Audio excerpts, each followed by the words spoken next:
Muy bien, hermanos. Vamos a dar inicio a nuestra clase del día de hoy. Es la clase número 6 de Teología del Antiguo Testamento. Y quiero invitarles a iniciar esta clase buscando la segunda epístola de Pedro, capítulo 1, versículo 19 al 21. Recordemos que la escritura es la palabra de Dios. Es útil para enseñar, para redarguir, para instruir. Ella es la verdad. Entendemos como autoridad la palabra de verdad, es la palabra de Dios, y por lo cual todos nuestros pensamientos, todos los argumentos tienen que ser basados en la palabra de Dios. No procuramos y no pretendemos enseñar nada que no esté en la escritura, sino recordemos que es la palabra quien nos guía en este tiempo de enseñanza. Voy a invitarles a leer juntos esta porción de la escritura. Dice este texto: tenemos también la palabra profética más segura, a la cual hacéis bien en estar atentos como a una antorcha que alumbra en lugar oscuro, hasta que el día esclarezca y el lucero de la mañana salga en vuestros corazones. Entendiendo primero esto, que ninguna profecía de la Escritura es de interpretación privada, porque nunca la profecía fue traída por voluntad humana, sino que los santos hombres de Dios hablaron siendo inspirados por el Espíritu Santo. Es Dios quien se revela en su palabra. Es Dios quien se da a conocer a nosotros, y es en su palabra que nosotros hemos de conocer sus atributos. El día de hoy hemos de hablar de los atributos de la grandeza, de la majestad de Dios, por lo cual quiero invitarles a inclinar nuestro rostro y rogar a Dios que nos dé su dirección para ser confrontados por su verdad. Padre, te alabamos por tu fidelidad, te alabamos por tu grandeza. Sabemos, Señor, que tú eres todo en todo y para con todos. Gracias te damos porque tu palabra nos ilustra, nos ilumina y es lámpara a nuestros pies. Entendemos que tu palabra es preciosa y es tan profunda que nuestra mente finita no puede entender la complejidad, la perfección de todos los aspectos que en ella tú te has revelado. Pero Señor, también tu palabra hace sabio al sencillo y nos permite, Señor, observar, entender por medio de tu ley, por medio de tu palabra, como tú te revelaste a tu pueblo y te sigues revelando a nosotros. Queremos conocerte más, queremos aprender más de ti para poner nuestra confianza cada día más en ti. Señor, gracias por tu verdad. Te rogamos dirección en tu Santo Espíritu para que ilumines a nuestro pastor, quien nos estará enseñando en esta noche. Te damos la gloria en nombre de Cristo Jesús. Amén. Muy bien, tenemos tiempo a la lección del día de hoy. Estemos atentos a esta clase.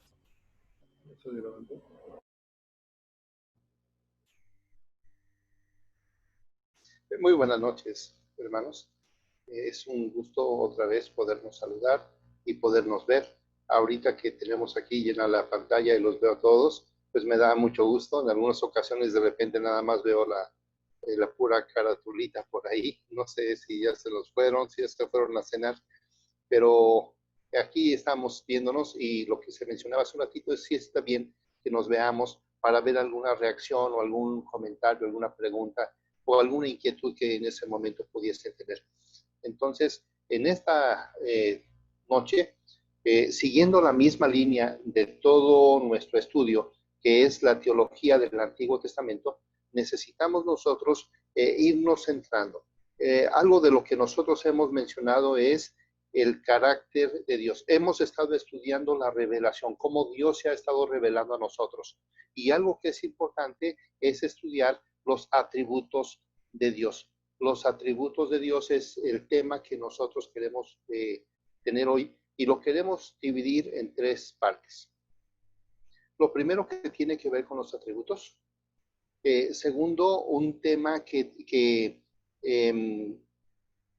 que es muy fuerte, porque dentro de la iglesia realmente hay dos líneas. Uno que tiene que ver con la soberanía de Dios y la otra que tiene que ver con el libre albedrío. Entonces, cuando nosotros estudiamos los atributos de Dios, entonces necesitamos ver que Dios es soberano y sin embargo hay algunos grupos de iglesias que piensan que el hombre es soberano y que el hombre tiene el libre albedrío. Entonces, esa es la segunda parte. Y la tercera parte, queremos estudiar nosotros cómo los atributos de Dios nos mueven a nosotros para comenzar a estudiar y a practicar. ¿Por qué? Porque muchos de esos atributos son comunicables y los atributos comunicables tienen que ver con nuestra reacción y nuestra conducta a partir de que conocemos nosotros a Dios. Entonces, lo primero que tenemos que ver es qué son los atributos. Los atributos de Dios son las perfecciones reveladas del ser divino en las Escrituras, que son visibles y puestos de manifiesto por Dios en las obras de la creación, de la providencia y de la redención. Estas perfecciones pueden llamarse atributos, perfecciones, virtudes. ¿Por qué? Porque ellas nos van a presentar realmente cuál es el carácter de Dios. Y creo que esto es importante porque ya hemos hablado de los nombres de Dios que nos están presentando cómo es Dios, cómo debemos de conocerlo, pero ahora es importante que a través de los atributos podamos conocer su carácter. Yo creo que cuando nosotros estamos pensando en un matrimonio, por ejemplo, estamos pensando que la otra persona sea adecuada a nosotros y queremos conocer cuál es su carácter. El carácter es algo muy importante porque es una marca natural, una marca muy fuerte en la naturaleza de alguien. Entonces, cuando estamos hablando acerca de Dios, tenemos que pensar cuál es ese carácter de Dios. Y a mí me impresiona mucho cuando nosotros comenzamos a acercarnos para entender ese carácter de Dios. Entonces, si comenzamos pensando en que son perfecciones, sean perfecciones, sean virtudes, sean atributos, siempre nos van a presentar el carácter mismo de Dios. Entonces, como fue pasando a través de las Escrituras, la actividad redentora de Dios, dentro de la misma historia, se fue revelando y Él fue mostrando sus características. Entonces, las características de Dios se van a ver a través de estos atributos. Un atributo es una característica propia de una persona. Es algo que es parte esencial de su naturaleza. En este caso, los aspectos del carácter de Dios. Cuando hay un autor que se llama Wayne Grudem, y él menciona, Grudem, él menciona que los atributos de Dios son tan importantes, todos son tan importantes, que en un momento determinado no podemos decir cuál sea el más importante, sino que cada uno de ellos es necesario que lo podamos estudiar. Y entonces él menciona, cuando se trata de hablar del carácter de Dios, nos damos cuenta de que no podemos decir de una sola vez todo lo que la Biblia nos enseña en cuanto al carácter de Dios. Necesitamos decidir de alguna manera cuál es el aspecto del carácter de Dios para considerar primero y cuál es el aspecto para considerar en segundo lugar, y así continuar para ir conociendo a Dios. Entonces, a Dios lo tenemos que conocer primero por sus nombres. Segundo, porque Él nos presenta sus atributos que son parte de su carácter, pero necesitamos irlos conociendo todos.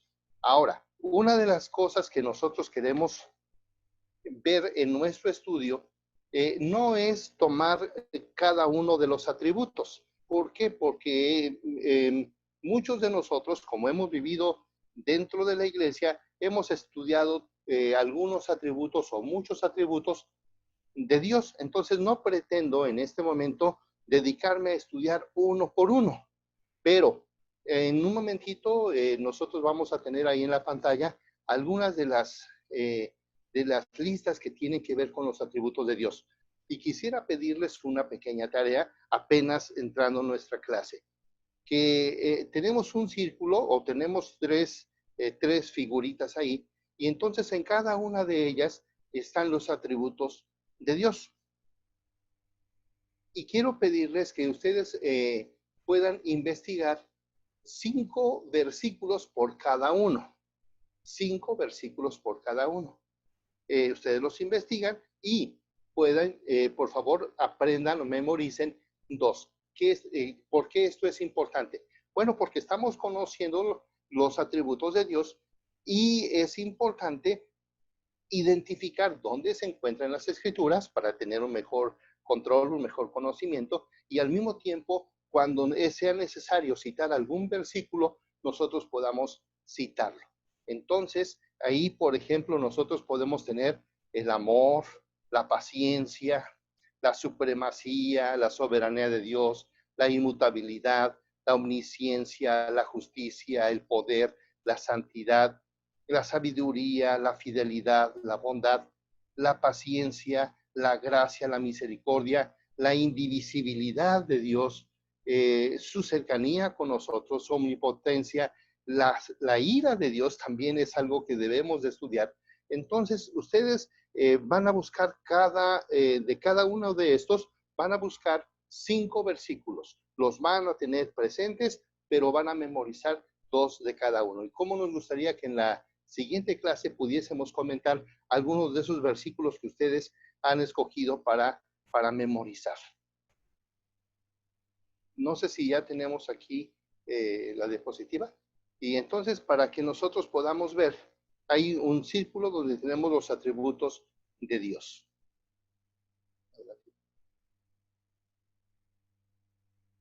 Hemos comentado de alguna forma esto, que nos puede servir de nota y que ustedes también las pueden guardar por ahí.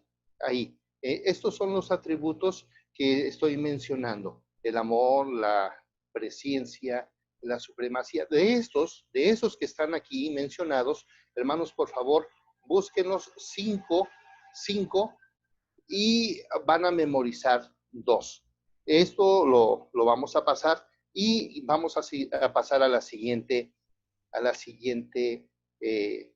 filmina para que ustedes y yo podamos ya comenzar a estudiar. Aquí en esta que tenemos al frente, tenemos unos atributos que se llaman atributos incomunicables. Atributos incomunicables. Esos atributos son los atributos exclusivos de Dios. Los atributos exclusivos de Dios. ¿Cuáles serían? Dios es omnipresente, omnisciente, omnipotente. La palabra omni significa todo, todo presente, todo sabedor, todo omnisciente o omnisciente, todo potente, trascendente, eterno, inmutable, perfecto. Y el asunto de su divinidad. Esto, hermanos, no los podemos nosotros tener. Y tal vez de aquí el único que pudiésemos rescatar que se puede convertir en comunicable es el asunto de perfecto y santo, pero no hay más perfecto, totalmente perfecto y totalmente santo que Dios. Entonces esos son los atributos exclusivos de Dios. Estos no los va a compartir con nadie.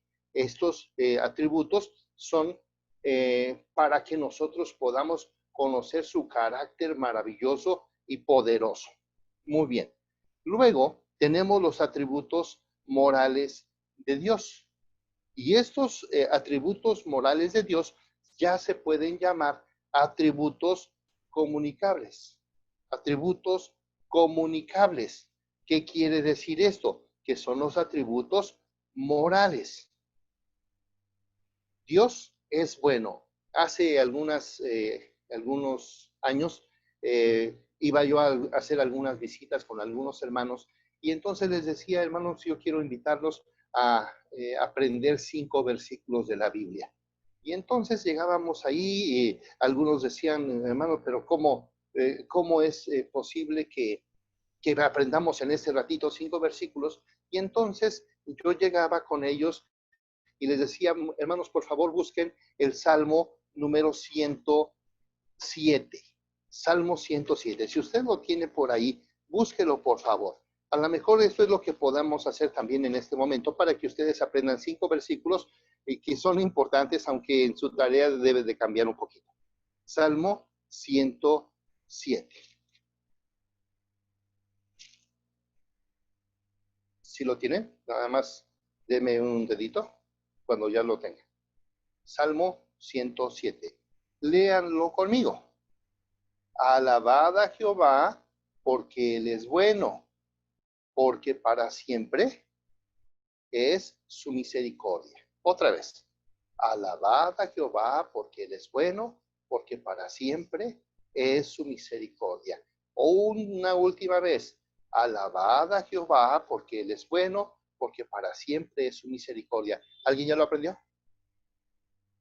¿Alguien ya lo capturó? A ver, Clay, ahí nada más con tus gestos quiero verlo.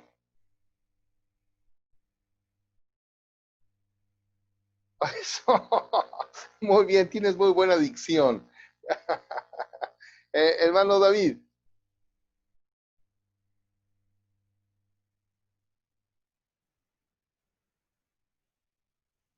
Ajá. No me escucho. Ahí está. Hermano David, ya le abrieron su micrófono. Alabad a Jehová porque para siempre es su misericordia. Muy bien, muy bien. Ahí mismo. Vamos a aprender un segundo, porque ese ya lo aprendimos. El capítulo 106, versículo 1.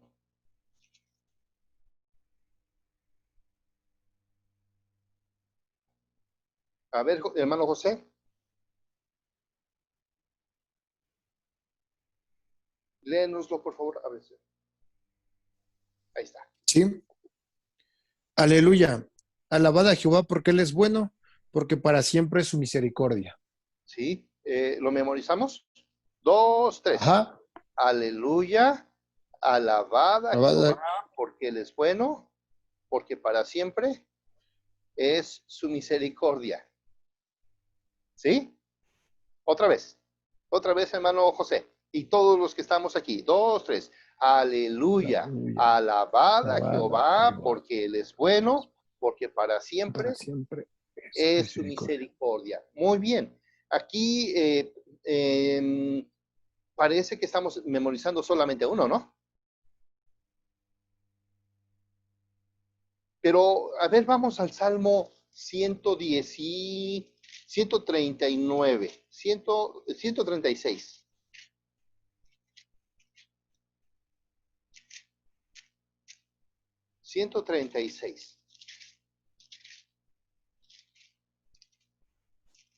¿Sí? ¿Quién lo tiene ya? 2, 3. Juntos. Alabad a Jehová porque Él es bueno, porque para siempre es su misericordia. Otra vez. Alabad a Jehová porque Él es bueno, porque para siempre es su misericordia. Ya tenemos 3 versículos. Esto es importante. Pareciera que estamos jugando, pero son 3 versículos diferentes. Ahora, no quiero que esto me lo vayan a repetir en su tarea, ¿no? Pero, lo que estoy tratando de hacer es que toda esta gente conocía a Dios de la misma forma porque Dios había mostrado que parte de su carácter era la bondad. Dios es bondadoso. Dios es bondadoso, maravilloso con nosotros. El último versículo, hay muchos más sobre esto, pero solamente quiero cerrar para que podamos decir, hermanos, en esta noche yo me aprendí 4 versículos. El Salmo 118, versículo 1.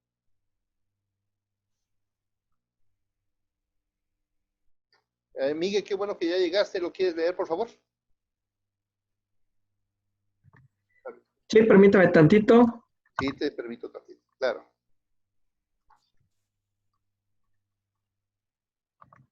Salmo 118, 1. Sí. Ok. Alabad a Jehová, porque Él es bueno, porque para siempre es su misericordia. Muy bien. Todos juntos decimos este versículo y lo cerramos. Alabad a Jehová, porque Él es bueno, porque para siempre es su misericordia. Y hermanos, gracias, muchachos, gracias hermanos. Fíjense por favor que esto lo podemos encontrar también en primero de Crónicas 16:34, segundo de Crónicas 5:13, capítulo 7, versículo 3, Esdras 3:11, el Salmo 105, Jeremías 33:11. En todos estos versículos, el tenor es: alabad a Jehová porque Él es bueno, porque para siempre es su misericordia. Y entonces, el pueblo de Dios conocía a Dios así. La gente conocía el carácter bondadoso de Dios. Y entonces esto es importante porque Dios debía de ser conocido de esta forma. Bueno, también cuando nosotros llegamos y vemos el atributo del amor, de la misericordia, de la compasión, de su paciencia, de su clemencia. Dios, una característica maravillosa de Dios es su verdad. Dios es verdad, Dios es fiel, Dios es justo. Entonces, estas características se pueden llamar atributos comunicables o atributos morales de Dios. ¿Qué quiere decir? Que estos atributos que son de Dios, que son parte del carácter de Dios, Él lo quiere compartir con nosotros. Esto sería muy importante y creo que lo vamos a estudiar casi al final de la clase, porque esto es lo que nos tenemos que llevar. Primero, tenemos que estudiar cómo es Dios y cómo Él nos ha compartido parte de su carácter para que nosotros nos parezcamos a Él y tengamos el carácter de Él. Como creyentes, se está esperando no solamente que yo tenga mi propio carácter, y si hablamos de carácter, hermanos, cada uno de nosotros tenemos un carácter muy disparado, un carácter muy violento, agresivo, vengativo, es decir, tenemos un carácter permeado por la pecaminosidad o por nuestra carnalidad. Pero cuando nosotros nos acercamos y vemos el carácter de Dios, lo primero que encontramos es que Dios es un Dios maravilloso que tiene características en su carácter que comparte y otras que no comparte. Lo que no comparte es la esencia, lo natural de Dios, y entonces esto tenemos que conocerlo. Pero cuando vemos los que son comunicables, quiere decir que no solamente los vamos a ver con Él, sino que Él nos los está compartiendo y eso debe ser parte de nuestro carácter. Creo que al final necesitamos checar cuál es el fruto del Espíritu.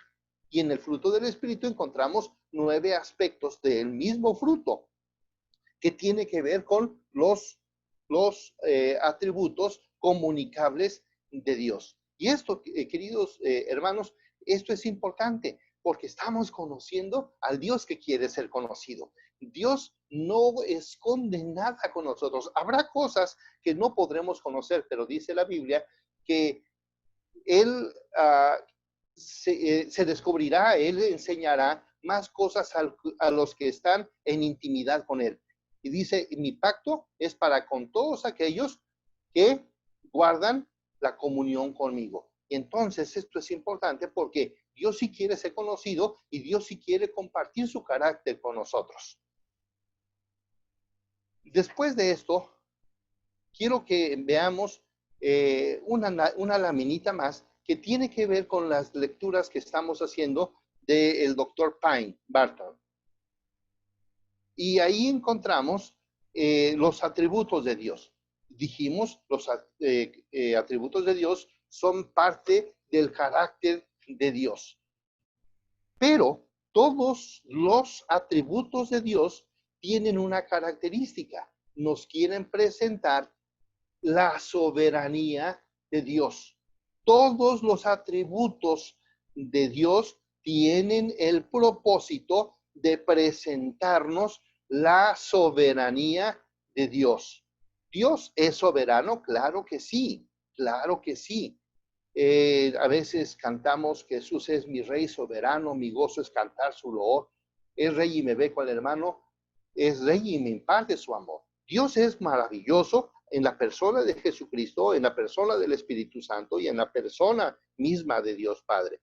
Pero, ¿cuál es el centro de todos estos atributos? La soberanía de Dios. Algo de lo que a mí me gusta mucho de la iglesia reformada, de la iglesia presbiteriana, es que tenemos una doctrina que está en el centro y que va a mover todo, que se llama soberanía de Dios. Bueno, pues los atributos de Dios, comunicables o incomunicables, los exclusivos y los compartidos, tienen como centro presentar la soberanía de Dios. Y hermanos, este asunto de la soberanía de Dios es un asunto muy importante. Si nosotros vamos al libro de Daniel, en el libro de Daniel tiene que aprender una lección muy grande Nabucodonosor. Nabucodonosor entiende que no hay otro rey más que el rey de los cielos, el rey eterno. Él por algún tiempo estuvo de necio creyendo que él era el rey de reyes. Y fíjense bien que esto es muy importante. ¿Por qué? Porque la palabra rey de reyes en los tiempos bíblicos o en las Sagradas Escrituras presenta una parte hermosísima del carácter de Dios. Mire, si ya decimos rey, pues es suficiente para decir que Dios es rey. Pero si en la Biblia encontramos 2 veces rey de reyes, como el cantar de los cantares, como señor de los señores, entonces cuando están estas se repite 2 veces, se convierte en un superlativo. Y nosotros ya sabemos todos lo que es un superlativo. Un superlativo, por ejemplo, diferente a un diminutivo, cuando algo se hace pequeño, o cuando un aumentativo, cuando algo se hace grande. Pero cuando se hace superlativo, entonces quiere decir que es algo mucho más grande. Por ejemplo, lo contrario de grande, pues entonces sería pequeño. El aumentativo sería grandote. Pero si hablamos de superlativo, sería grandísimo. Bueno, traigamos esto aquí. Si aquí dice Dios es el rey de reyes, entonces rey, diminutivo, reycito. Aumentativo, reyote o rey grande. Pero si estamos hablando del superlativo, estaríamos diciendo un reyísimo.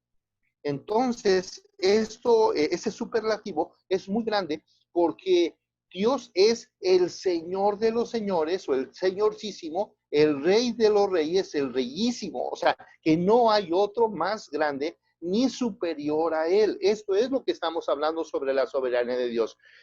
La soberanía de Dios es, Dios tiene el control de todas las cosas, inclusive en esta época de pandemia o en una situación, la que sea, por más difícil que se nos puede ocurrir, Dios es soberano. Dios tiene la soberanía y Él es el dueño de todo. Uno de los problemas que nosotros tenemos es que queremos acercarnos a Dios como si fuera nuestro hermanito, como si fuera nuestro amigo o como si fuera nuestro compadre.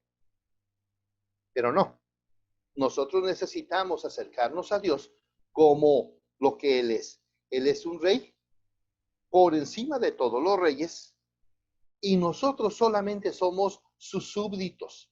Entonces, desde Génesis hasta Apocalipsis, encontramos nosotros que Dios es el rey del universo.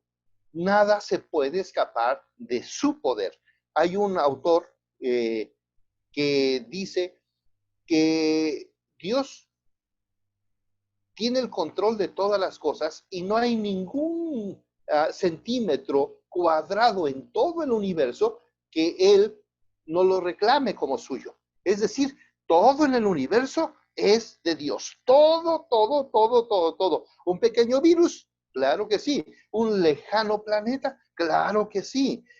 Una cosa que tengamos en la mano, todo, todo, todo es de Dios y Él es soberano y tiene el control absoluto de todas las cosas. Esto, hermanos, esto es maravilloso porque estamos conociendo ese carácter maravilloso de Dios. Entonces, si estamos conociendo al Rey que es sobre todos los reyes, tenemos que pensar en su majestad, tenemos que pensar en su grandeza, tenemos que pensar que a Él no se le escapará nada. Y esto que estoy mencionando debe convertirse en el pensamiento de todos los creyentes, porque ese es el pensamiento central de todas las escrituras. Nada se escapa de su poder. Si nosotros comenzamos a hacer el estudio un poquitito más desglosado, diríamos, hay una soberanía cósmica. Dios es soberano en todo el universo. Dios es soberano en cuanto a cuestiones éticas. Él ya nos mostró su carácter moral, su carácter compartido. ¿Por qué? Porque Dios es éticamente soberano. Dios es un Dios ético y nos va a presentar algunos detalles muy importantes sobre esto. Pero también Dios nos va a presentar a través de su soberanía, la soberanía bondadosa. Hay carácter, parte del carácter de Dios es su bondad, como ya lo habíamos mencionado hace un momentito. Alabad a Jehová porque Él es bueno, porque para siempre es su misericordia. Alabad a Jehová porque Él es bueno, porque para siempre es su misericordia. Pero junto con esta bondad hay algunas características que vamos a ver en unos momentitos más. Luego, pasando de ese punto, tengo ahí unas letritas en rojo que dice, no hay libre albedrío. Cuando hablamos de los atributos de Dios, nos muestra la soberanía absoluta de Dios, y si Dios es absoluto, aquello del libre albedrío no existe. Y esa es una doctrina que se ha difundido, que se ha filtrado o infiltrado dentro de nuestras iglesias, y hermanos, es difícil quitar esta doctrina dentro de nuestras iglesias, porque se ha penetrado tanto que parece que esto es lo que defienden nuestros hermanos en las iglesias. Y esto es algo que necesitamos estudiar en unos momentitos más, porque si estamos hablando del carácter de Dios, que es soberano, que es cósmico, que es ético, que es bondadoso, entonces esto termina con el libre albedrío, y como me gustaría que al entender hoy la soberanía de Dios, dijéramos, se acabó el libre albedrío. Tal vez alguno está pensando, ¿y será? Hace algunos meses estaba yo predicando sobre algo y mencioné que la doctrina del libre albedrío es una doctrina antibíblica, que no es algo que debamos nosotros de creer dentro de las iglesias presbiterianas. Y un hermano desde su lugar dijo rápidamente, ¿será? Hermano, tiene usted que comprobarme eso, porque esa doctrina es algo que yo he creído toda mi vida, y estamos hablando de iglesia presbiteriana. En una de las iglesias donde me tocó estar hace varios años,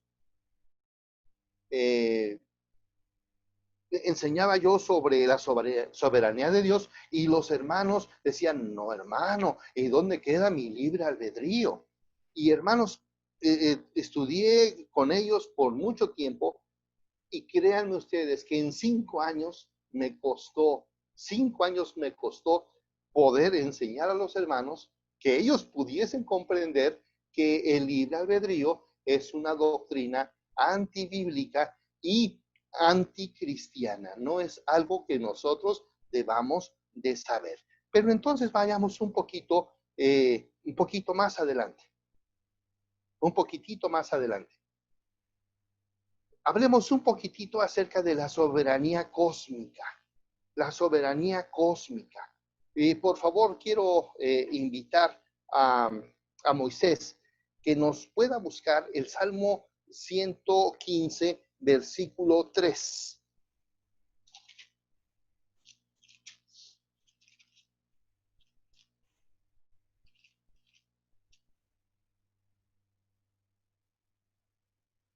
Salmo 115, versículo 3. Moy, por favor. Sí. Nuestro Dios está en los cielos. Todo lo que quiso ha hecho. Gracias.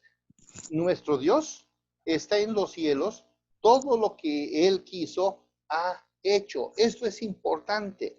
¿Por qué es importante? Aunque encontramos esta enseñanza en el Salmo 115, que estaríamos hablando del tiempo aproximado a la monarquía,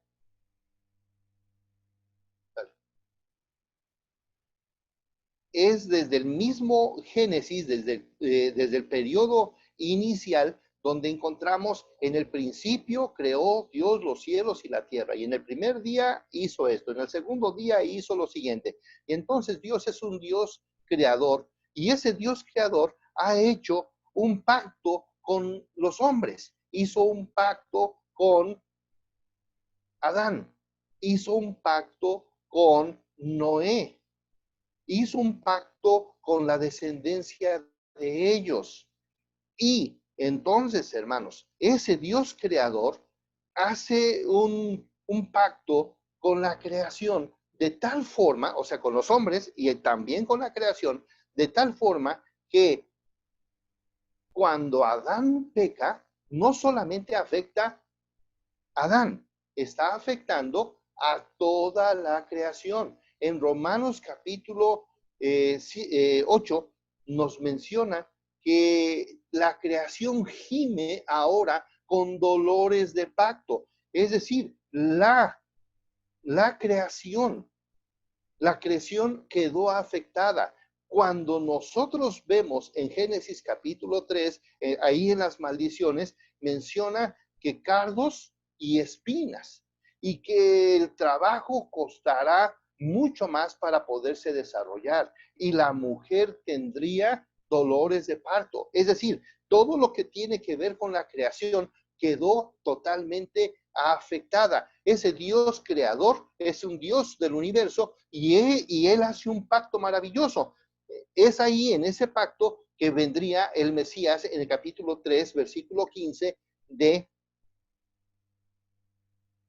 Génesis.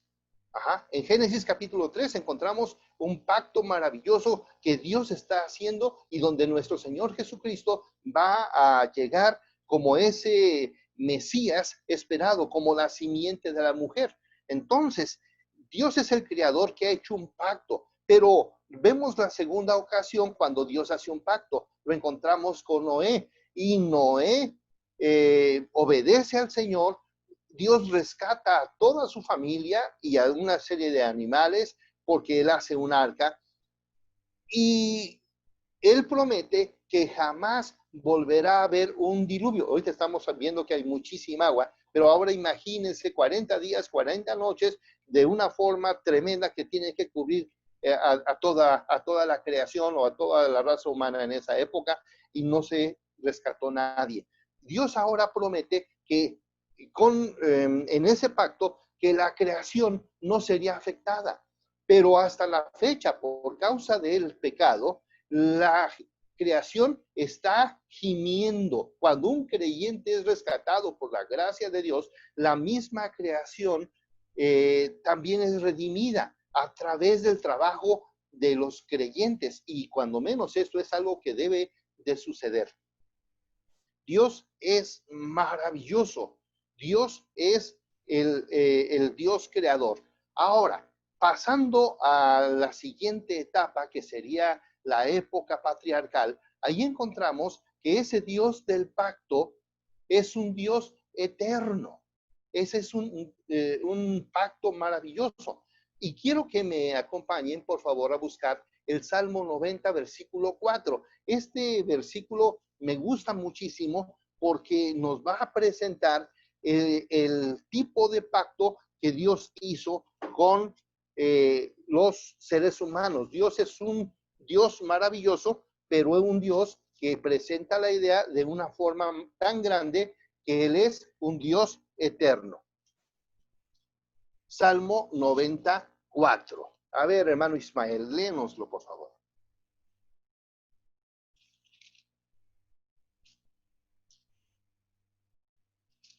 Porque 1000 años delante de tus ojos son como el día de ayer que pasó, como una de las vigilias. Gracias, gracias. Qué versículo tan bonito, porque 1000 años delante de tus ojos son como el día de ayer que pasó y como una de las vigilias de la noche. Pero noten por favor el versículo número 1 y 2, ahí mismo. Señor, leímos el anterior para que veamos el contexto. Versículo 1, Señor, tú nos has sido refugio de generación a generación. Esto es importante. Dios nos ha sido refugio siempre.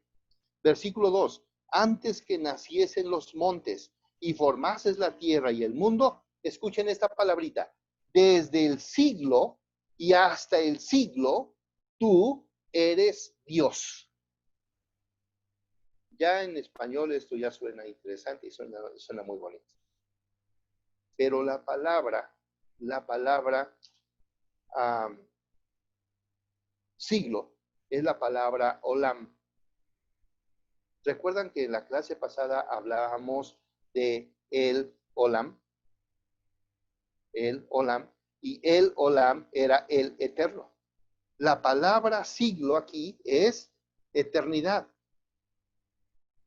Desde la eternidad y hasta la eternidad. De la eternidad a la eternidad, Dios es Rey, es dueño y ha sido nuestro refugio por todas las generaciones. Tú eres Dios. Hermanos, Él es maravilloso. Qué grande es Dios y qué hermoso. Fíjense que solamente estoy tocando un versículo que pudiésemos tocar varios. Tal vez en este momentito, cuando hablamos de la palabra que Dios es eterno, tengamos que contestar alguna preguntita, porque algunos hermanos dicen, bueno, hermano, ¿Dios es o Dios existe? ¿Dios es o Dios existe? Bueno, a veces dentro de las iglesias algún hermano se siente así un poquito, que ya sabe un poquito, y entonces trata de demostrar que sabe, pero nosotros tenemos que aprender que sabemos, pero ¿por qué decimos que Dios es y Dios existe? Cuando vemos en las Escrituras, la palabra Jehová significa yo soy el que soy, Dios es.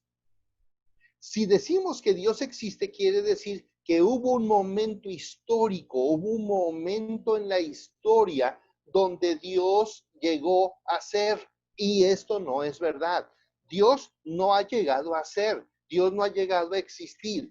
Dios es Dios de la eternidad hasta la eternidad. No ha habido un momento histórico en el que Él haya sido creado. Él hizo la historia. Él desde toda la eternidad ha sido Dios. Y a lo mejor tuviésemos que pensar acerca de qué es lo eterno, qué es lo eterno o qué es lo infinito. Dios es eterno porque Dios no inició en un momento histórico. Precisamente, Dios es un Dios infinito. Dios, inclusive la palabra infinitud es uno de los atributos mismos de Dios. Y bueno, los filósofos ahí tratan de explicar la situación, que si Dios es, que si Dios no es, pero hermanos, nosotros podemos ver a través de las Escrituras que Dios es, que Dios es. Dios no existe. Esto, escuchen bien cómo lo estoy tratando de explicar. Decir que Dios existe quiere decir que llegó un momento histórico, un momento en el tiempo donde Él llegó o surgió. Pero esto no es así. La filosofía trataría de buscar el momento inicial de la existencia de Dios, pero esto, a través de las Escrituras, encontramos su infinitud, encontramos su aceidad. Dios es y es infinito. Y hermanos, esto realmente emociona mucho. Seguimos un poquitito adelante y entonces encontramos que en el tiempo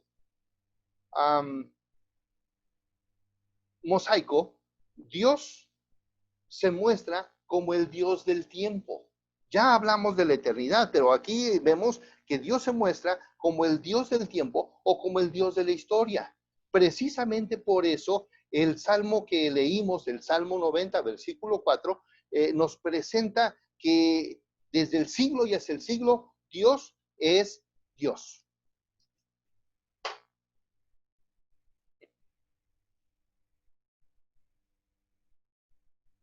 Qué bueno, hermanos, que podemos estudiar esto. Dios es el Dios del tiempo. Dios es el Dios que tiene todo ese carácter atemporal. Él no es atemporal. Él por eso nunca va a pasar de moda.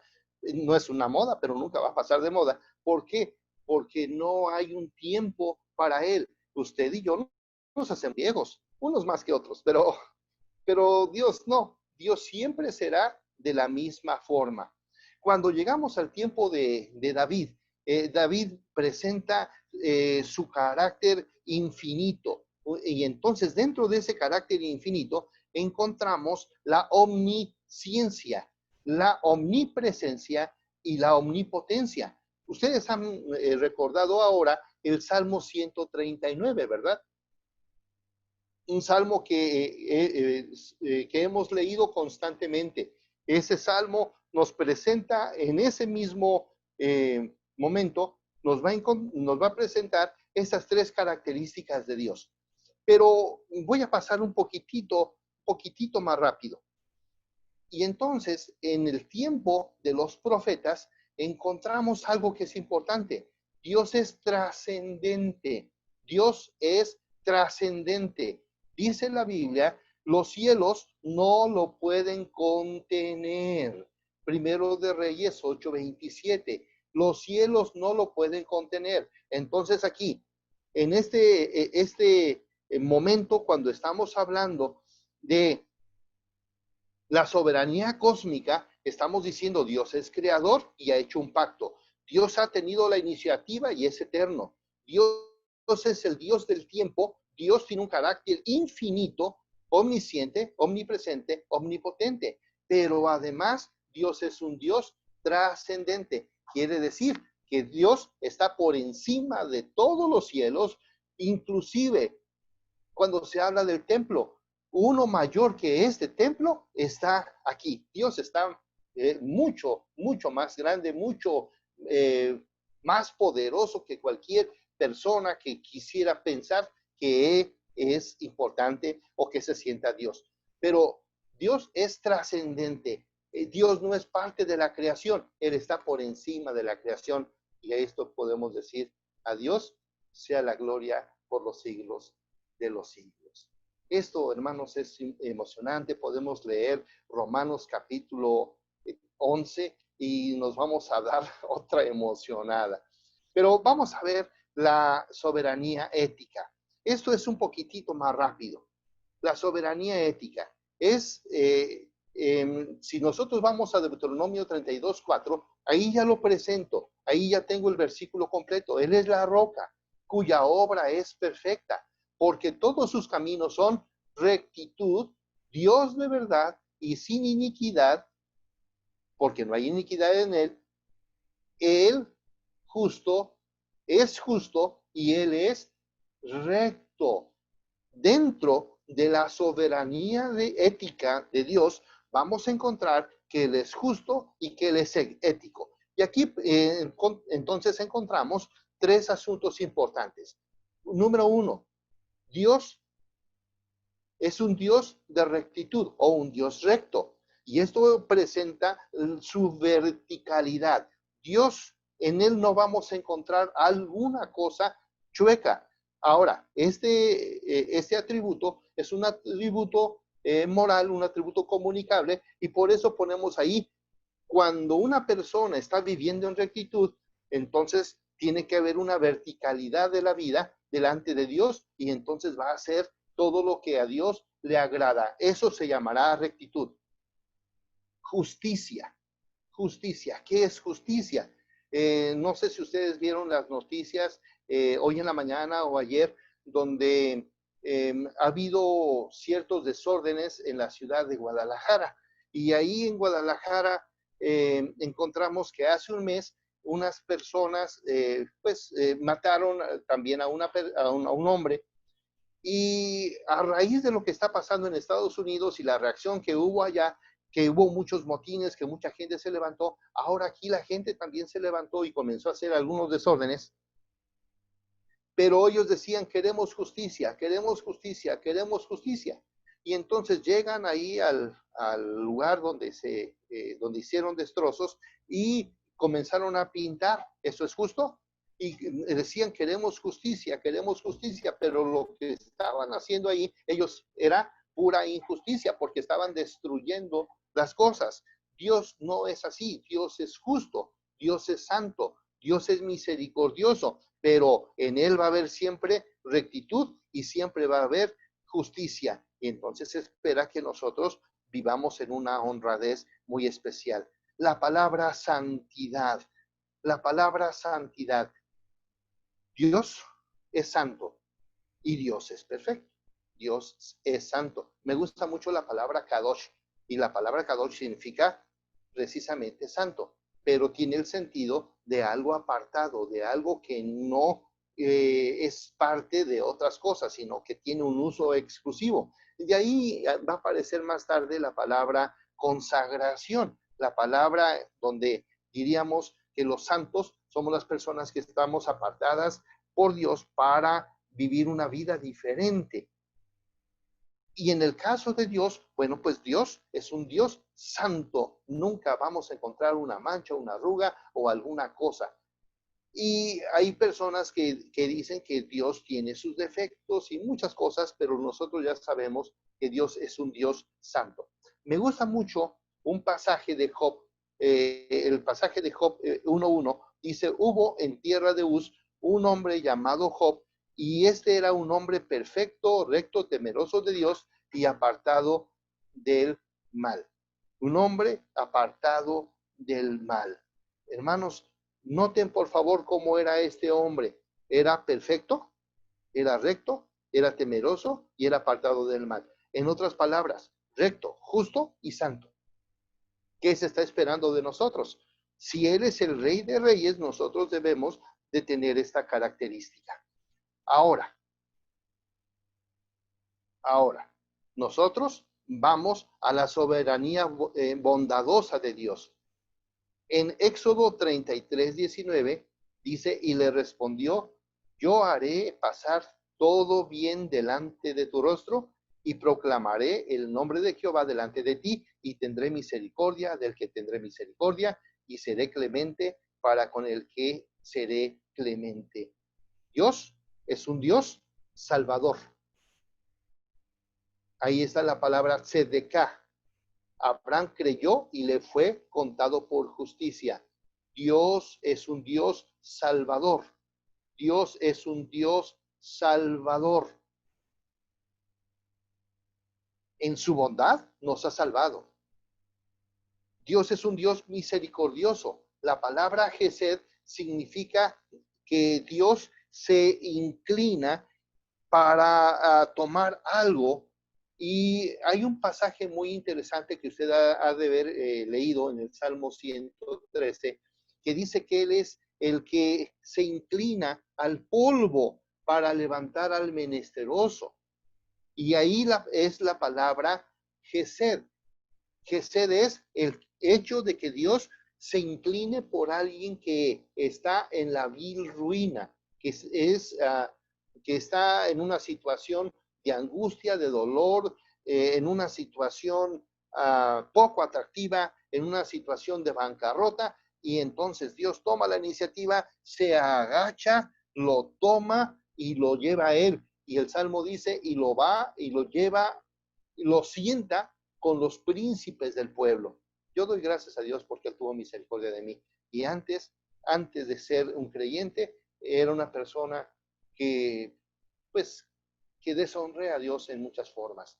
Pero un día Él me tomó, tuvo misericordia, Él se agachó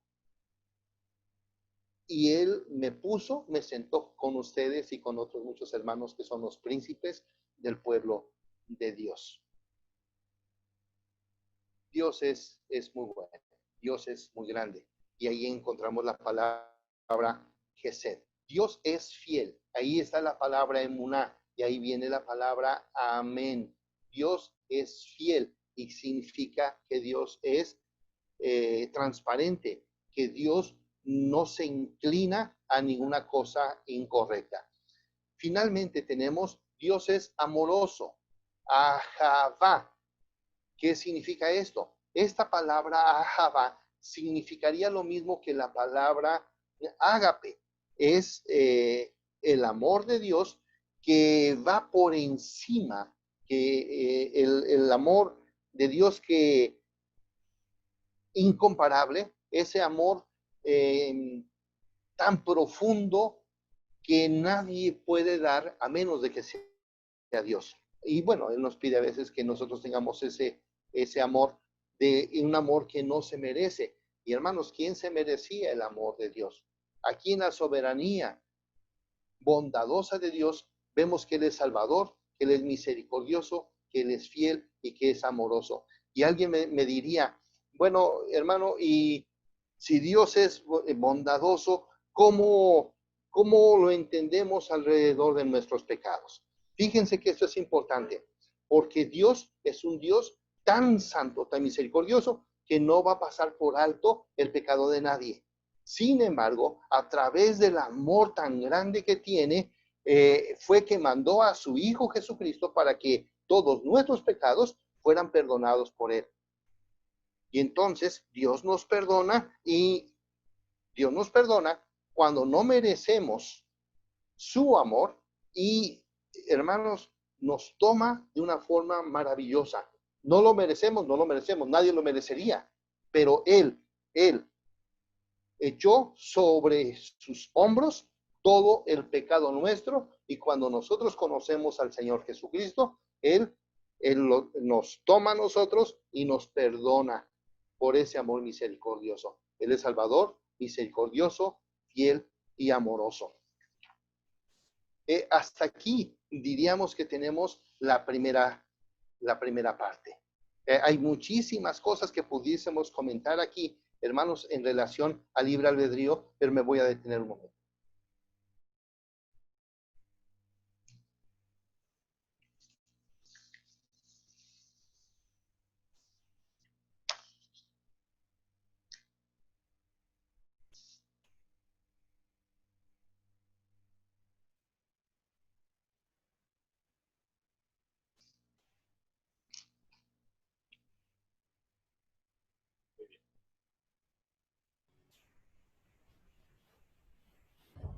Hasta este momento hemos hablado de los atributos de Dios y necesitamos entonces tener algún comentario, alguna de sus impresiones sobre este tema, porque hablar de los atributos de Dios implica hablar de su soberanía. Por favor, quiero invitarles a hacer sus preguntas, anoten sus preguntas en el chat. Y para posteriormente darlos a conocer. Por favor, hermano David, estamos viendo que está levantando su mano, solamente haga su pregunta por medio del chat, y ahí le damos ese seguimiento a esa pregunta. Entonces, hemos hablado acerca de la majestad y la soberanía de Dios. Para hablar de los atributos de Dios como iglesia reformada, lo que va siempre delante de esto es la soberanía de Dios. Dios es absolutamente dueño, gobernador y sustentador de todas las cosas. Quiero invitarles a buscar el Salmo 148, por favor, para que nosotros podamos tener una perspectiva un poquito más amplia acerca de la soberanía cósmica de Dios. Este pasaje en realidad es muy claro y tiene una profundidad muy, muy grande. Salmo 148, de los versículos 1 al 6, dice este texto: Alabad a Jehová desde los cielos, alabadle en las alturas, alabadle vosotros todos sus ángeles, alabadle vosotros todos sus ejércitos, alabadle sol y luna, alabadle vosotras todas lucientes estrellas, alabadle cielos de los cielos y las aguas que están sobre los cielos. Alaben el nombre de Jehová, porque Él mandó y fueron creados. Los hizo ser eternamente y para siempre, y les puso ley que no será quebrantada. Dios pone ley a la creación. Todas las cosas son gobernadas por Dios, y el texto nos habla acerca de el universo conocido y el desconocido para nosotros. Dice, el sol, las estrellas, Dios les puso leyes. Sol y luna, estrellas, Él les puso leyes. Uno de los aspectos que es interesante notar de este pasaje es la soberanía de Dios en todas las ciencias. Nosotros hemos hablado, o muchas veces se ha dicho que la ciencia está peleada con Dios y que la ciencia descubre, la ciencia pone leyes a las cosas. Y lo que la Escritura nos revela es que Dios puso leyes a todas estas cosas, y lo que el hombre hace es descubrir esa ley y vivir en función a esa ley. Dios ha puesto leyes a todas las cosas.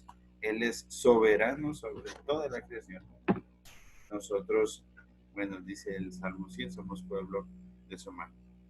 Tenemos dos preguntas que tienen que ver con el pecado, y una nos la hace nuestro hermano Jorge Ignacio. Dice: el libre albedrío que nos otorga la Constitución política es un pecado ante los ojos de Dios, tomando en consideración que el libre albedrío es un derecho humano de cada ciudadano.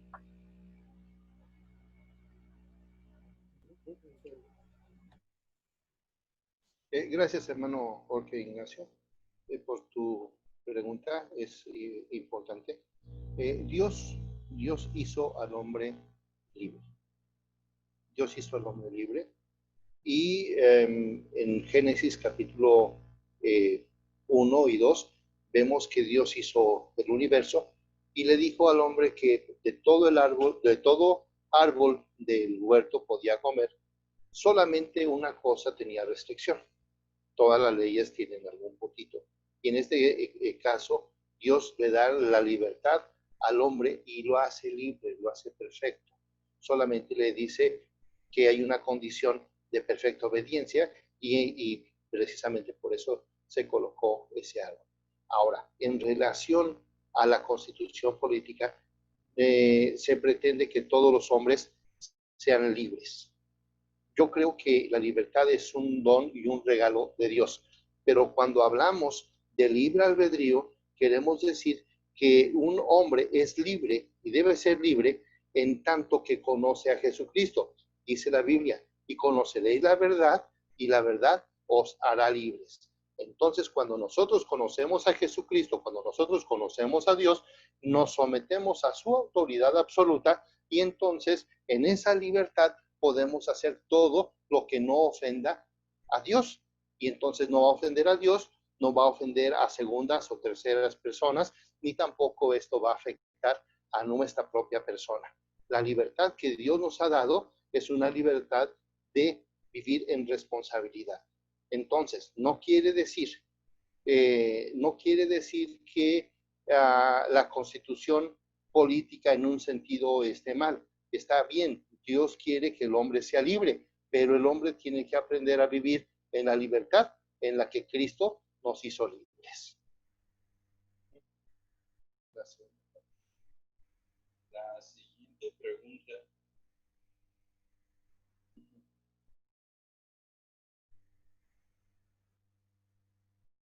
Incluso, hermanos, en cuanto al libre albedrío, debemos de pensar que cuando estamos hablando de libre albedrío, estamos diciendo que el hombre no es libre para vivir en pecado. El hombre está hecho para vivir delante de Dios. Y entonces, cuando el hombre se independiza, cuando el hombre quiere hablar de su propia autonomía de Dios, entonces es que está rompiendo toda clase de libertades. El hombre no puede ser libre para buscar salvación. El hombre no puede ser libre y no podría, porque somos salvos solamente por la gracia y misericordia de Dios. Entonces, hay algunas cosas que podemos comentar. De hecho, estamos tratando de contestar algunas cosas, aunque todavía el tema no lo hemos tocado.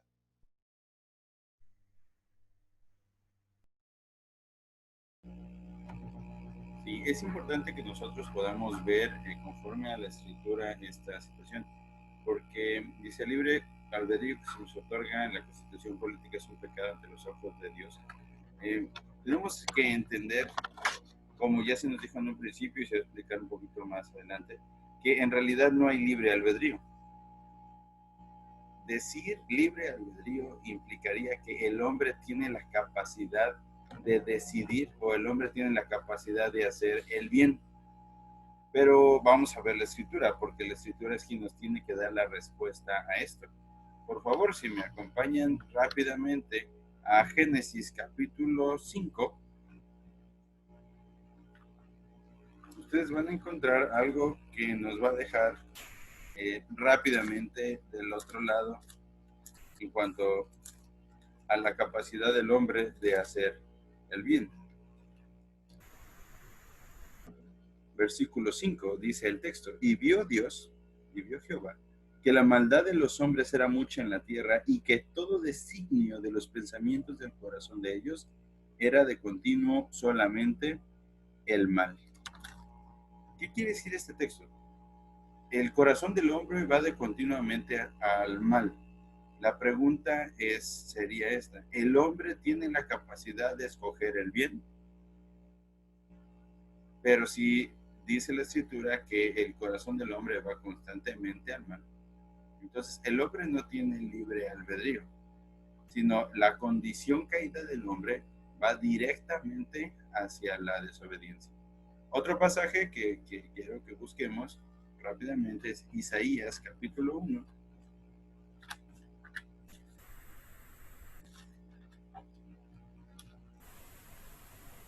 Versículo 5, que dice así: ¿por qué querréis ser castigados aún? ¿Todavía os rebelaréis? Toda cabeza está enferma y todo corazón dolido. Desde la planta del pie hasta la cabeza no hay en él cosa sana, sino herida, hinchazón y podrida llaga. No están curadas, ni vendadas, ni suavizadas con aceite. Otra vez, desde la planta del pie hasta la coronilla, todo es hinchazón y podrida llaga. Este texto también nos ayuda a entender por qué el hombre está como está y por qué la sociedad está como está. Porque el hombre es incapaz de hacer el bien a causa de su pecado. Hace ratito se mencionaba acerca de la justicia. Todo el mundo pide justicia, queremos que se haga justicia, pero el hombre no está en capacidad de hacer justicia. Un aspecto que es muy notorio de esto es cuando un juez quiere hacer justicia, no puede hacer justicia. Hace un tiempo, dando una conferencia, era un foro acerca de el gobierno, Dios y el gobierno, la iglesia y el gobierno, me invitaron a dar ese tema y llegó un hermano en un panel y decía que las leyes, y él inició así, diciendo que todas las cosas están gobernadas por la ley y que la ley es sobre todas las cosas, hablando acerca de la constitución política. Y él absolutizó la ley. Inmediatamente a eso, él dijo que no todas las leyes son justas. Y eso me brincó inmediatamente a mí, porque yo tenía que responder a esa situación. No todas las leyes son justas. Puede que una cosa sea una ley, pero no siempre, no precisamente tiene que ser justa. Y precisamente, ¿por qué? Porque las leyes, la Constitución Política de los Estados Unidos Mexicanos, es una creación, una redacción de hombres caídos, sujetos a maldad e injustos por naturaleza, por lo cual muchas de las cosas que están ahí son para hacer justicia o son para cumplir aspectos legales, pero no todas las leyes son justas.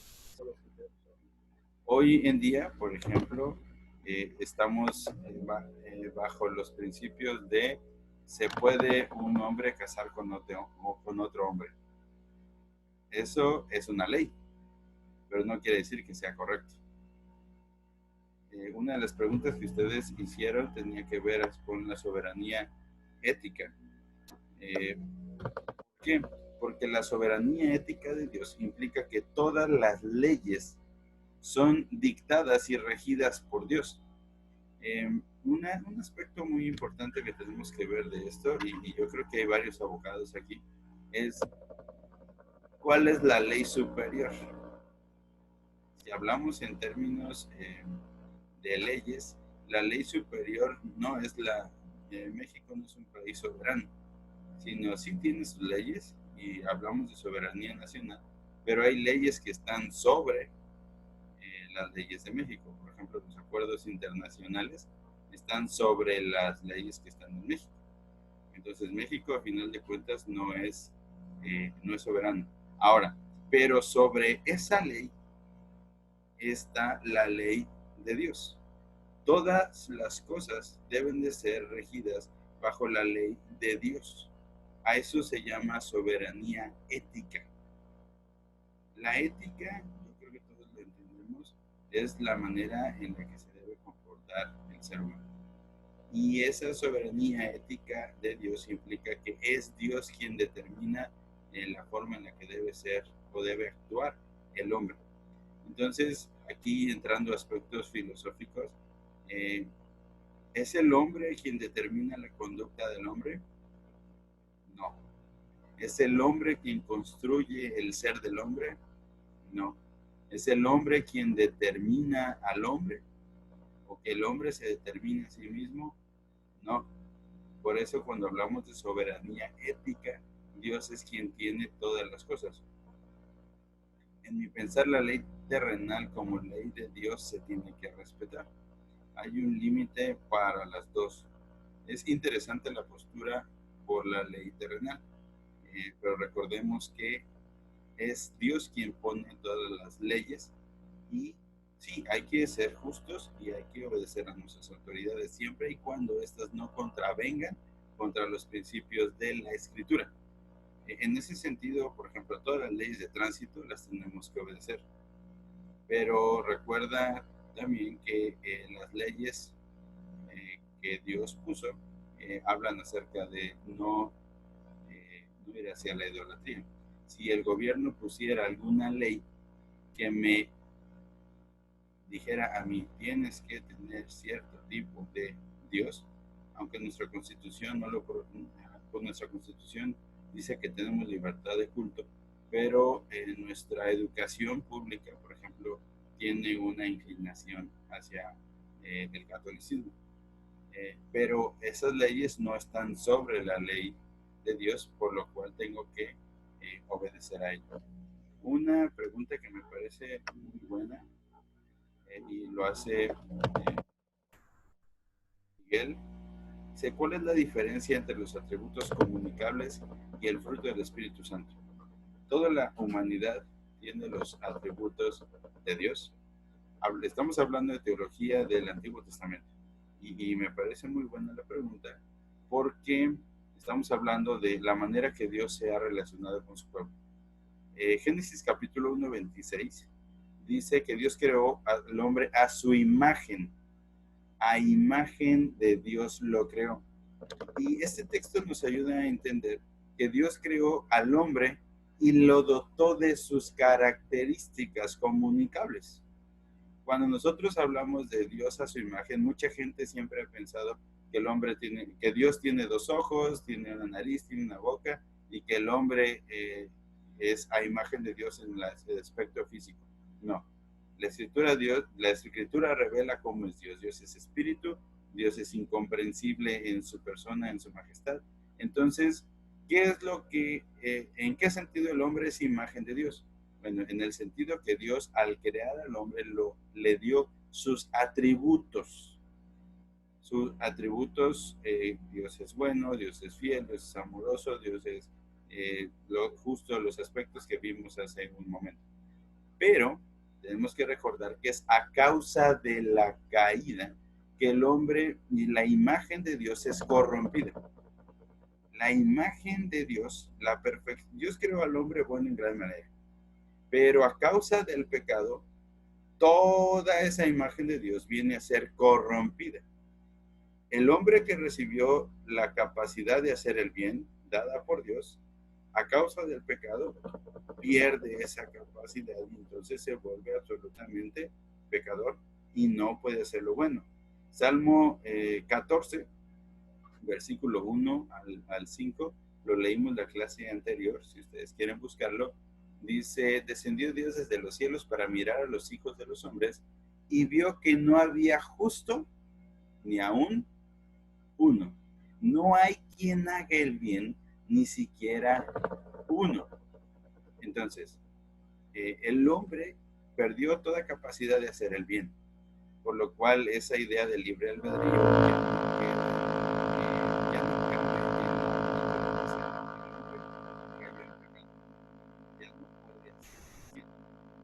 pero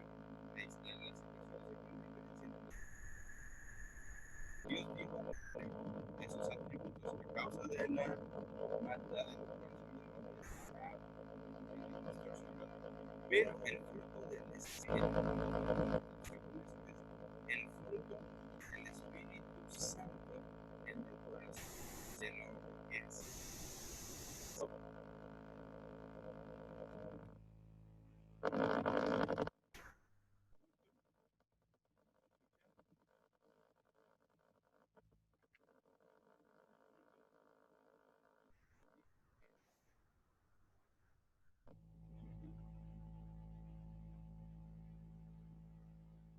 es creo que no me escuchan. ¿Sí?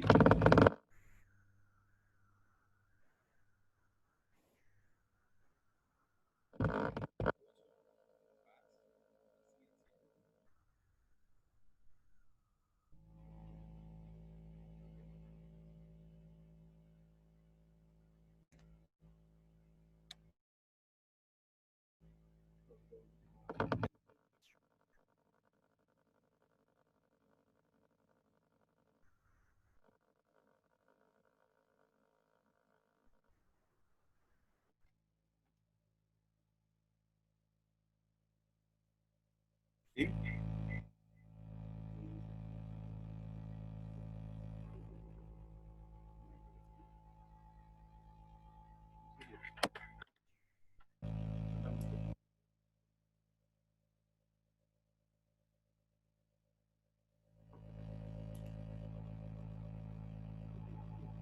¿Sí? Entonces,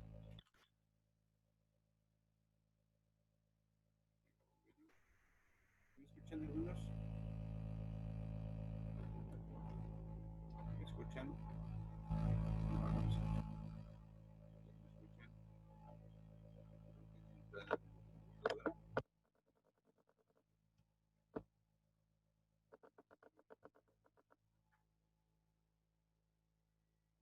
Ahí mismo que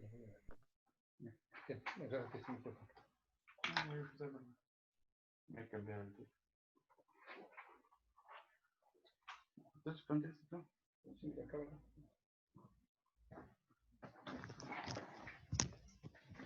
Bueno, entonces, ¿ya me escuchan? Okay. Pues conéctale ahí. Solamente baja el volumen aquí. Sí. Entonces, el asunto de los atributos de Dios comunicables. Dios da su imagen al hombre y entonces le da estas características de hacer el bien. Es a causa de la caída que el hombre pierde toda posibilidad de hacer el bien. Pero recordemos que es la obra de Jesucristo reconciliar consigo mismo todas las cosas y hacer al hombre volver a su imagen inicial. Cuando la Escritura dice que el hombre perdió la imagen, todo su ser fue corrompido. Pero Jesucristo da al hombre, podríamos decir, un reset. Esa condición caída por la obra de Jesucristo viene a ser renovada por medio del Espíritu Santo.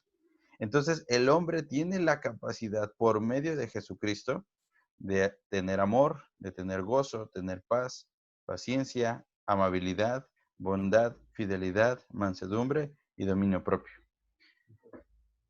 O templanza, como dice el texto. Entonces, es el hombre, no es el hombre quien tiene la capacidad por sí mismo de hacer el bien. Podría brotar rápidamente una pregunta: ¿por qué muchas personas, aún sin ser creyentes, hacen cosas buenas? ¿Por qué muchas personas que aún sin ser de la iglesia hacen obras de misericordia? Bueno, también entendemos que Dios en su misericordia da gracia, pero las personas hacen obras de misericordia no para eh, dar gloria a Dios, sino para dar la gloria a sí mismo. En ese sentido, el hombre natural, podríamos decirlo así, sin Cristo, puede hacer cosas buenas, pero recordemos también lo que dice la Escritura, que nuestras mejores obras son como trapos de inmundicia delante del Señor. Ahora, una pregunta que quiero que se pueda contestar,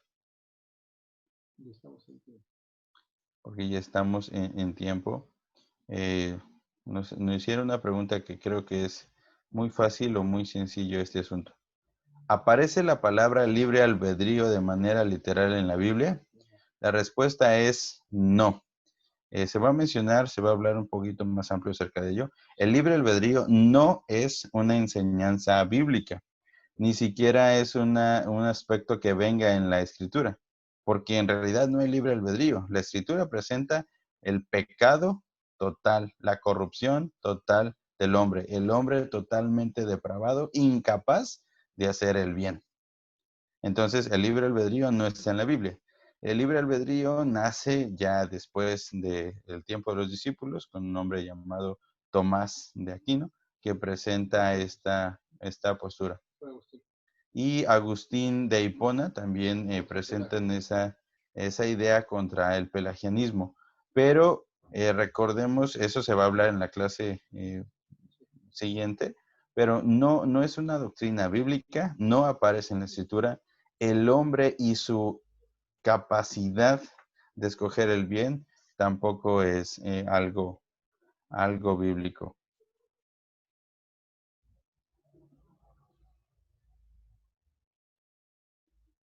Quisiera solamente terminar ya nuestra sesión escuchando una reacción. Quiero escuchar la reacción de nuestro hermano David, porque él tenía una pregunta que hacernos, pero no nos la pudo escribir. Hermano David, si está usted ahí, creo que ya no está. Dice que acaba de ingresar a la ronda. Dale, admitir.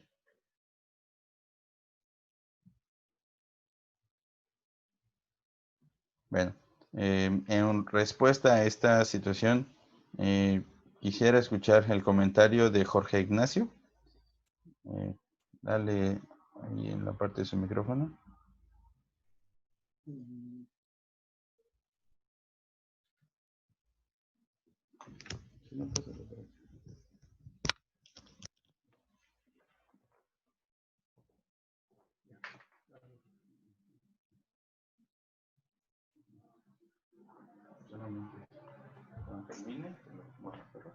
Sí, hermano. Adelante. Respecto a... Tú hiciste una pregunta acerca de la Constitución y que tenía que ver con el libro albedrío. Es muy, muy buena. Por eso quisiéramos escuchar tenemos derecho de réplica a lo que dijimos en cuanto que la Constitución no es soberana, sino la ley de Dios es la soberana, y que la Constitución fue hecha por lo cual no rigen la ética del hombre. Y el libre albedrío que se menciona ahí no es el libre albedrío en cuanto la Escritura lo presenta. Ah, ok, hermano. Sí, mi pregunta derivaba porque la palabra libre albedrío efectivamente aparece implícita dentro de la Constitución política, el cual nos da la oportunidad o el derecho, mejor dicho, el derecho humano de elegir en qué creer, ¿sí? Y en este sentido, decidir si vamos a creer, relacionado con la Biblia, en dioses ajenos o en dioses paganos, etcétera. Por supuesto que para un cristiano, que ya reconoce la existencia de nuestro Señor, la ley suprema siempre va a ser la Biblia. Sin embargo, y es mi caso como abogado, nosotros tenemos que hacer reconocer a nuestros representados el derecho que ellos tienen dentro de la Constitución política y de los tratados internacionales que usted bien mencionaba hace un momento. En materia de derecho, la Constitución política y los tratados internacionales van a la par, están al mismo nivel y siempre estarán por encima de las demás normas jurídicas. Los derechos que emanen del derecho internacional y del derecho constitucional van a ser recopilados en un conjunto de normas jurídicas, en este caso, por poner un ejemplo, el Código Civil, que ya acredita el matrimonio igualitario, ¿no? ¿A qué va mi comentario? Que algunos doctrinarios, algunos maestros, algunos ponentes han mencionado que efectivamente el matrimonio igualitario destruye el fin del mismo matrimonio, que es la familia, ¿sí? El que tú te unas en matrimonio con otra persona, hombre y mujer, tiene como finalidad procrear hijos. En ese sentido, había un libro por ahí que comparaba lo que decía la Biblia, o lo que dice la Biblia, que el fin de la familia es, pues, procrear. Entonces, a lo que iba, yo quería escuchar su comentario. Si uno en el trabajo, en la labor, de defender los derechos de una persona y no solamente del libre albedrío, nosotros estaríamos eh, cayendo en el pecado ante los ojos de nuestro Dios. No solamente me refiero al derecho humano del libre albedrío, también de la educación, de tener que seguir un sistema, no sé, se me ocurre de, por ejemplo, pagarles impuestos al gobierno, una infinidad de cosas que no terminaríamos el día de hoy. A eso iba mi pregunta, hermano. Nosotros o uno como abogado al momento de tener que representar los derechos de nuestros clientes que vayan contrarios a la Biblia, ¿qué podemos hacer? ¿Cómo debemos de sentirnos? Y yo no quise hacer esa pregunta directamente desde un principio porque dije, nada más con el libre albedrío ya me voy a dar una idea. Eso sería, hermano. Sí, otra vez te repito. Dale. El libre albedrío se va a hablar en la siguiente clase. Vamos a abundar mucho más sobre ello.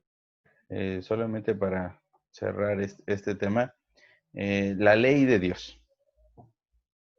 Dios es soberano sobre todas las personas, sean creyentes o no sean creyentes. O sea, por ahí tenemos que entrar. Dios es soberano sobre la creación. Porque ahí hay un asunto del derecho humano a creer. Pero si tú vas a la escritura da un asunto muy claro. No hay grises, sino es o eres hijo de Dios o eres hijo del diablo. O crees en Dios o crees en el diablo, ¿no? O desobedeces a Dios. O honras a Dios o no lo honras. En ese sentido, la escritura sí da leyes humanitarias, lo hablamos en las clases anteriores acerca del amor al prójimo, el respeto, la justicia, la santidad, pero el hombre está incapacitado para hacer todos esos actos de justicia a causa de su pecado. Por lo cual, el hombre quisiera hacer el bien, pero no puede. Ahora, hablando de leyes, yo te di un texto del Salmo 148, donde dice que Dios pone las leyes sobre la creación y sobre la humanidad. Entonces, hablando acerca de esas leyes, la superioridad de una ley sobre la otra, el que una persona no crea en la ley de la gravedad, ¿lo exime del control de esa ley? Si una persona dice, yo no creo en la ley de la gravedad, todo lo que sube debe de bajar, y se avienta de un rascacielos porque dice que no cree en esa ley y va a volar, ¿lo exime de esa ley? No, porque Dios puso esa ley. una persona que quiera casarse con un varón o un hombre con un hombre, y Dios puso la ley de que es un hombre con una mujer, porque solamente así podrán procrear hijos. Aunque el hombre quiera determinar sus derechos, no es el hombre quien determina, sino Dios quien ha prediseñado, predispuesto y quien ha dado las leyes sobre las cuales la humanidad se rige. ¿Las crea o no las crea? En ese sentido, por eso se entiende la soberanía cósmica y después se habló de soberanía ética, porque si entendemos que es Dios quien controla, gobierna y sostiene todas las cosas, y toda la creación está sujeta a su voluntad, el hombre, sí, quiero entender tu postura acerca de los derechos humanos, pero los derechos humanos son derechos que el hombre se da a sí mismo. El hombre construyendo su identidad o construyendo el ser, pero no es así. Dios es quien da identidad, Dios es quien da dirección, Dios es quien define las reglas de la vida. Entonces, los derechos humanos no son tan humanos y no son tan justos.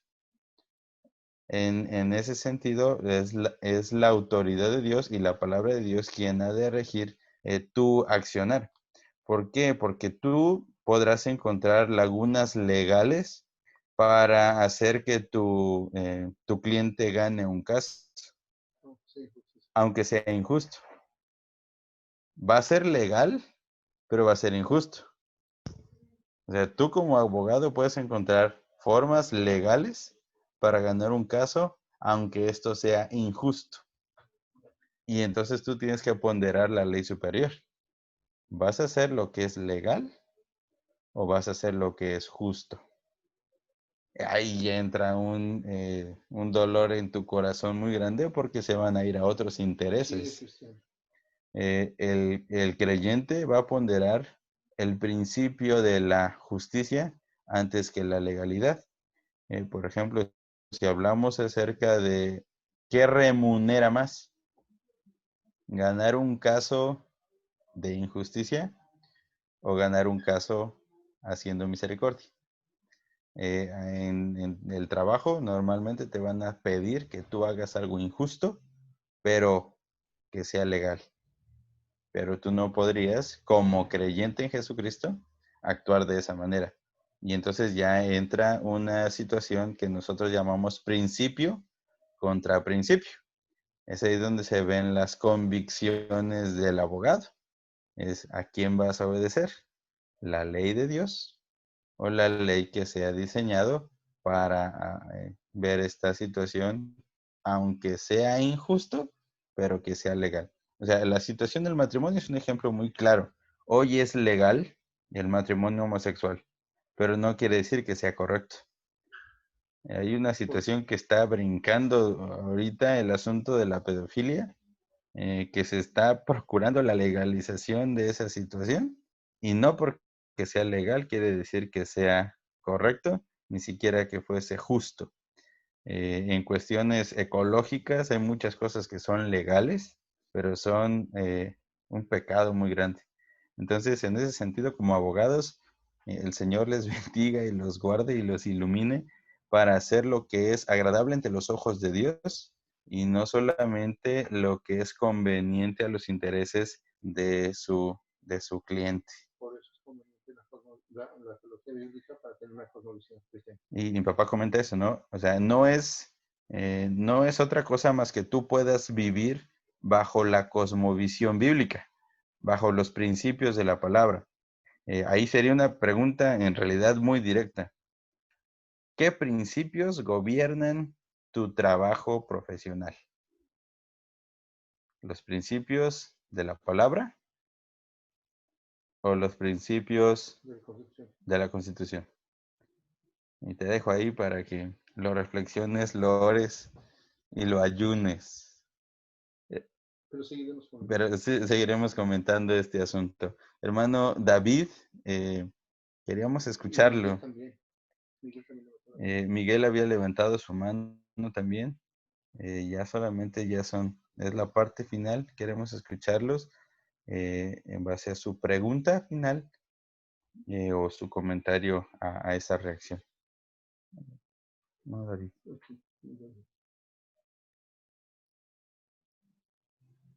No, suavecito.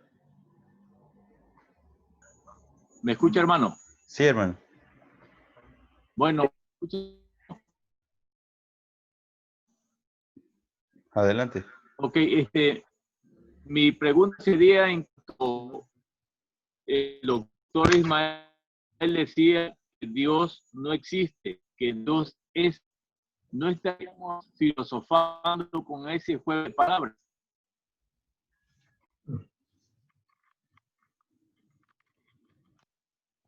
Bueno, Igual. Sí, hermano, lo escuchamos perfectamente. ¿me escucha? Sí. Le comentaba yo, no estamos filosofando.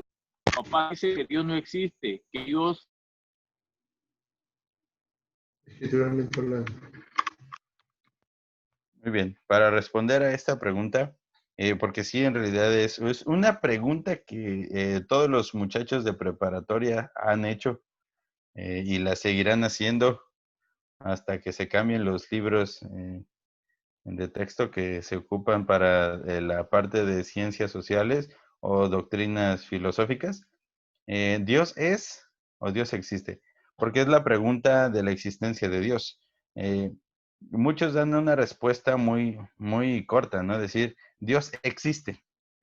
Hablar de existencia, dice hermano, es un asunto filosófico. Se dio un asunto muy claro. La filosofía presenta a la existencia como la característica de llegar a ser, como una persona o un algo que tiene un principio, que llega a existir. Pero entonces eso estaría absolutamente contrario a la característica de Dios de ser infinito y de ser eterno. Dios es eterno antes de todas las cosas, no tiene principio ni tiene fin. Entonces, cuando nosotros decimos que Dios existe, estaríamos diciendo que Dios tiene un principio. Y entonces no sería Dios en ese sentido. Ahora, vamos a la escritura, porque recordemos que debemos responder conforme a la escritura. Y para esto solamente vamos a leer un texto que ya se nos dijo hace un tiempo, Éxodo capítulo 3, cuando Dios llamó a Moisés. Dios le dijo, yo soy el Dios de tu padre, Dios de Abraham, Dios de Isaac, Dios de Jacob. Entonces Moisés cubrió su rostro porque tuvo miedo de mirar a Dios. Y entonces Moisés le pregunta, Dios, versículo 13, Dios dijo Moisés a Dios, he aquí que llego yo a los hijos de Israel y les digo, el Dios de vuestros padres me ha enviado a vosotros. Si ellos me preguntaren cuál es su nombre, ¿qué les responderé? Y respondió Dios a Moisés, yo soy el que soy. Así dirás a los hijos de Israel, yo soy, me envió a vosotros. Esa característica de que Dios es implica su perfección, su infinitud, su eternidad. Dios es. Antes de todas las cosas, Dios es. Sobre todas las cosas, Dios es. Un ejemplo también muy claro, Juan capítulo 1, versículo 1, dice, en el principio era el verbo, y el verbo era Dios, y el verbo era con Dios. En el principio era, implica el ser. Dios es.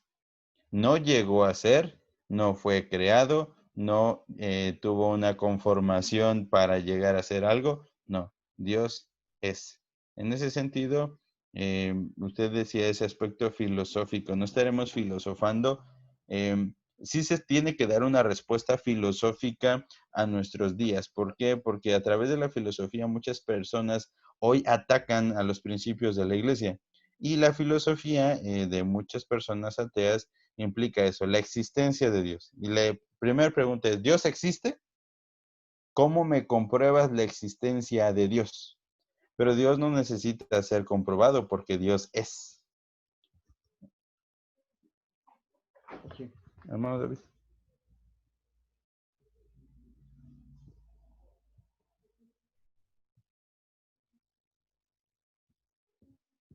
Mire, le decía yo soy maestro de doctrina filosófica.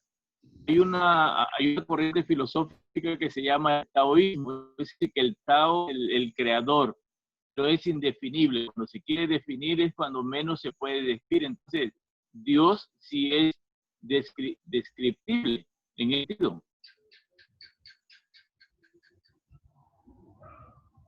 No escuché bien. ¿Pero? Usted dice que Dios es indescriptible.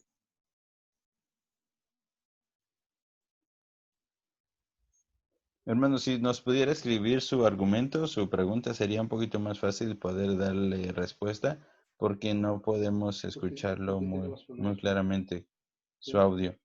Si